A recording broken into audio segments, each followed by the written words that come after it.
Hello guys, welcome back to another episode here in the Cup Angle Advent Calendar. Today is already episode 12, and in today's episode I'll be talking about why Isak has struggled so far at Liverpool, or well, at our club obviously.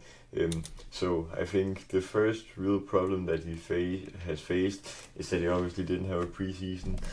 Around the middle of July, he decided to go on a strike for Newcastle and just pushing for this move.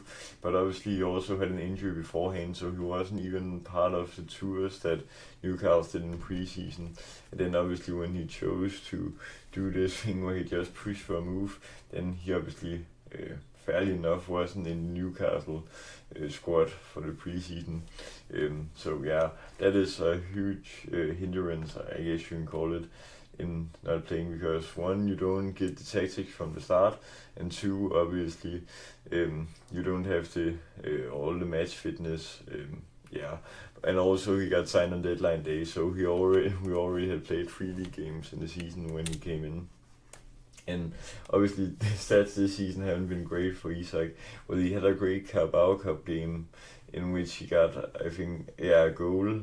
But obviously we're out of that tournament now, so that doesn't matter that much. But he has 8 appearances in the Prem this season and only 1 goal and 1 assist, and an average of 6.2 in rating. That is quite low. And in Champions League he's appeared 5 times and only has an average rating of 6.6 with no goals or assists in Champions League. Whereas if we can compare it last season at Newcastle, he played 34 games and got 23 goals and 6 assists, which is 29 goals and assists combined, in which only Salah had scored more goals than him last season.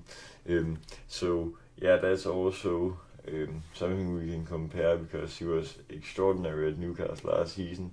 But I think the biggest problem for him this season is obviously that he hasn't got the preseason. And I know a lot of people would probably say, why do we say that it's only a preseason and stuff like that? But we have seen many times in the history before that a lot of players get better in the second season when they have a full preseason behind them. So obviously another thing that I think has set his level a bit down this season is because that there have been maybe also too many expectations, because a lot of people when we signed him were like, if he doesn't score more than this player, then he'll be a flop and stuff like that. When all that media noise is around you, then I would imagine that it's hard to manage the high level, and yes, especially this high level when you're always getting criticized. Because I think that I've also heard is that Isak has hired guard dogs to protect him from possible abuse, because he hasn't felt all too safe when he isn't performing, and he fears that there will happen abuse to him. And we all hope that won't happen, because we all know that Isak will be such a great player when he gets Arne Slot and the tactics and the rest of the team behind him, because we all have seen what he can produce at Newcastle. Because the reason that I've also heard that he fears it is that because he has experienced online abuse already, with fans writing hate comments and stuff like that, in which I also think that's just stupid from our fans to do stuff like that, because that just doesn't help the player. In this case it's obviously Isak, but it could have been for any player, and I just feel that it's unnecessary. And yeah, no player should ever experience this, but I'm happy for him that he feels safe now with the guard dogs. And then why isn't it working as of now? I simply don't think Isak is pressing enough in the games, especially when you compare him to Isak, who simply presses all the time and got a goal from it against Leeds, for example. And I just think Isak is just standing still a bit too much. And I think once he fixes up on that, then I think he'll already get a lot more involved and get quite many more shooting opportunities, in which we all know he's very clinical in front of goal once he first gets into the right positions. So I just think that once he starts moving well well together with the team, then he will be unstoppable. Obviously, another problem could probably be Arne Slot's lineup when using Isak, because I honestly prefer playing Hugo Ekitike and Isak together. It worked quite well. I think it was in the Frankfurt game. Obviously, Isak didn't score in that game, but Ekitike was on fire because of having Isak alongside him, but also that was also obviously a very great game. So I think it's also hard for Isak, especially if Arne Slot rotates around him every time he plays, then it can be hard for him to set it up.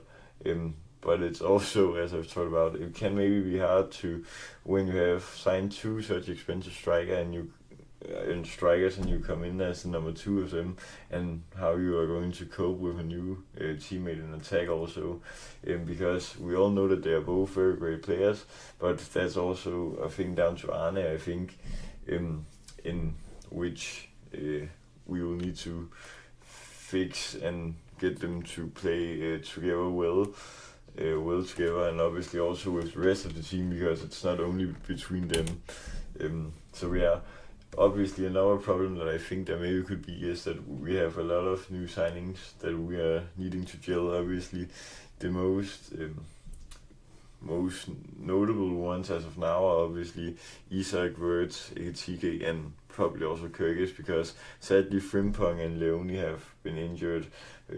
Especially Leone, he sadly got injured in that Southampton game. It was an ACL tear, and that was just so saddening to see. And Frimpong has also been injured for a while now, sadly. But yeah, we need all the new signings to gel together, and also with the existing part of the squad, if you can call it that. But obviously Isak was great against West Ham, and how we should continue that, I obviously already have talked about it, to be honest, but I think it's that we need to set the team together in a way where we maximize everything out of all the players, also so that our strikers, probably both Ekitike and Isak, can get the best out of themselves, because we all know that they are very great in front of goal once they're on a hot streak and start getting into all these positions where they can score, because obviously this goal he scored against West Ham in our recent, in the latest Premier League game we won, because obviously we've played 2 draws in a row in the Premier League, was a very tough angle to score from here in a hard situation. But obviously the next game is actually tomorrow when you're watching this, on the 13th of December against Brighton. It's a great opportunity for Isak to score because it's a home game, but I just have to say Brighton are always a great team, and especially now when we aren't having the best run in the league especially, then they can probably cause an upset. But once again, I just think that if we score the first goal, then we will hopefully get the win over the line. But yeah, that was pretty much my preview on how we get the best out of him in that game, but that'll also come the episode tomorrow. But now the best lineup to get the best out of Isak, and I probably also hope that Arne Slot lines up with this in the match tomorrow against Brighton. It's Alisson in goal, Robertson left back, Van Dijk left centre back, Gomez right centre back, obviously ahead of Konate, because sadly Konate has made many errors in the recent run of games, although he played well against Inter. Bradley on right back, and then Grönberg McAllister on the standard centre mid, I'd say, and then Soboslai in came. Then left wing Ekitike, striker Isak, and right wing Wirtz, because I don't know what the Salah situation is. I'll update it in the episode tomorrow on the 13th. So yeah, that's after the press conference has come out here on the 12th.